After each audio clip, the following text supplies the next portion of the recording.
Hey guys, this is Arkel here, and yes, making another video. I didn't plan to make so many videos in one day, if I decide to upload these all in one day, but either way, I did not plan on making so many videos, but I realized that I had quite a few things I want to go ahead and show you and talk about. It's funny, now that I have a Flickr, like, I always think that, you know, if I post something on Flickr, then that kind of like, I think that I've also posted it on YouTube, which is completely not true, but if I post something on one place, I kind of tend to forget about posting it on the other, so I was like, oh yeah, that's right, I shared these things on Flickr, but did not make a video on it, and not everyone follows my Flickr, and plus, you know, it's just nice to talk about things and stuff, I guess, but, so yeah, I wanted to go ahead and show you that I have finally got around to making Euclid's horn, and also I went ahead and decided to just go ahead and remake Faustus's horn as well. I had mentioned in one of my other videos talking about Euclid and completing them and whatnot that I was holding off on making their unicorn horn until I had decided what I wanted to do with Faustus's horn specifically.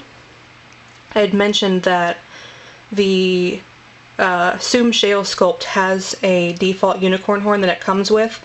That's the way that the doll was sculpted, and unfortunately, as awesome as that is, because, you know, Faustus is a unicorn, as awesome as it is that came with that, it's not the proper size for his character. Which, you know, like I said before, ordinarily shouldn't make much of a big deal, but for their particular species and for their characters, it's very, very important.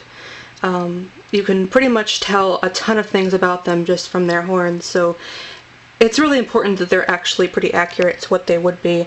And at the time that I got Faustus, he's currently my oldest doll. It's actually going to be his birthday pretty soon, next month, his 2-year birthday. But at the time that I got him as a doll, I was not confident in my abilities to sculpt things or to modify things, so I just sort of dealt with his horn as it was. But now that I have Euclid, it was much more apparent that I needed to go ahead and actually make them the correct lengths, because if I had left Faustus's horn the way it was, it would remain incorrect and would really drive me crazy. Especially because I wanted to scale Euclid's in proportion to Faustus's, so if they were to maintain the same difference in horn length, then Euclid's would be ridiculously long. So yeah, but hopefully you guys can tell, I'm kind of zooming around over here, but hopefully you can tell that there's a significant length difference between the two of them, and again, that's relevant to their characters. I don't want to get too much into it since it's a little, it's a lot to sort of take in just randomly, but in layman's terms, their horns kind of explain the, like, I guess you could say, like, age and maturity and power that they have. It's kind of a combination of all three of those things. And specifically, their horns really only grow once they've had once they've been, let's just say, bonded extensively to members of their trios. So, of course, because Faustus, he can't really touch anyone aside from a few people. Obviously, he doesn't really get to spend that much time with the other two members of his trio. Euclid, on the other hand, of course, doesn't have that problem, so while they can't really spend that much time with Faustus, they can spend enough time with the other member of their trio, which is Hyacinth. So, because of that sort of bonding, Euclid's horn is significantly more long and prominent. And that's also a little bit why Euclid tends to look a little bit more mature than Faustus, if you guys haven't noticed. It is a little bit intentional. Of course, Faustus, like, body-wise, looks a bit more mature. But in the face, Euclid is supposed to look a little bit more mature, and that's kind of part of the reason why. They don't really kind of age by, like, time. It has a lot of other factors that have to do with that, and one of which is, I guess, sort of exposure to different types of elements, their own element, and their trio. So since Euclid has more of that, of course, they look a little bit more mature and have a longer horn. So yeah, layman's terms version of that. It's a bit more hard to explain, but yeah, without being too detailed. Let's just leave it at that. But anyway, so yeah, so just went ahead and made these out of polymer clay. Euclid's horn has a slight purple tint to it, and Faustus's has a slight blue tint to it. His horn is a little tiny bit too small. I wish it was a little bit thicker towards the base, because you can kind of see a little bit of a gap right there. I don't know how well you can tell. It's not super prominent, but I think maybe someday I'll try to remake it and get it perfect, but when you're trying to sculpt something out of polymer clay, like, it's a little hard to get it perfectly sized. But I do like the color. It's really good, perfect sort of match to his skin, which is really great. And Euclid's has a slight little purple tint to it. Euclid's horn canonically is actually thinner and kind of more like pointy, I guess, but when you make unicorn horns for dolls, they have to accommodate a magnet in the end of them. So unless you wanted to attach a unicorn horn to like a circlet or something, having them be really, really thin doesn't really work all that well. So I had to make it as thin as I could, but also to accommodate an appropriate magnet that would support it. So yeah, but canonically it's a bit thinner, but the length is proper anyway.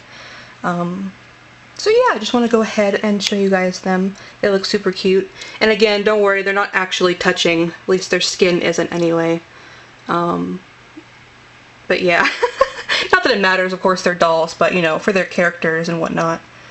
But I know, I'm just rambling now, but I know someone will probably ask at some point how Faustus can wear clothes if he burns anything that he touches.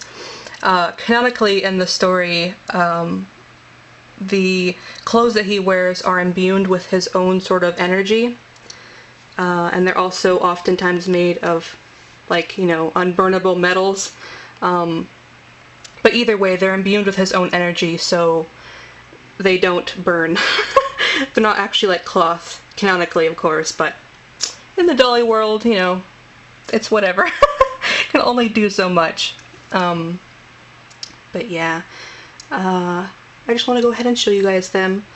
I've also been working on another character that's relevant to their story. I've been trying really hard to focus on my character Hyacinth, which is, again, one of the members of their trio, and he has been so difficult to find an appropriate doll for.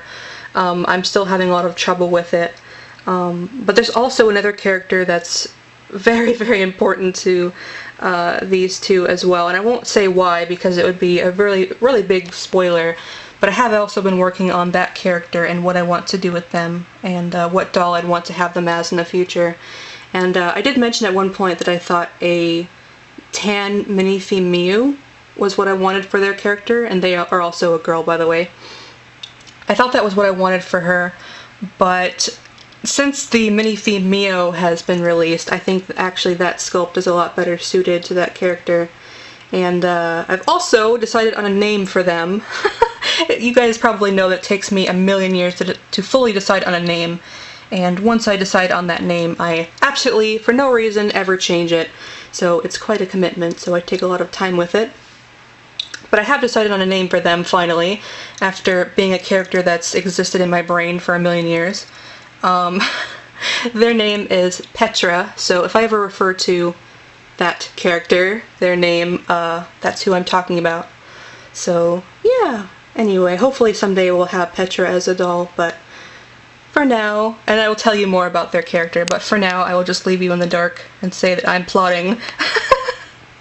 Plotting for the very, very far future since I have no funds, but either way, plotting nonetheless. So yeah, anyway, thank you guys again so much for watching and listening to me ramble. Hopefully you guys like these two. Love them! Love them! They're so great. I love just seeing them together. But, happy birthday to Faustus, because, yes, like I said, he will have been with me for 2 years in December. So, yeah, thank you guys again so much for watching. And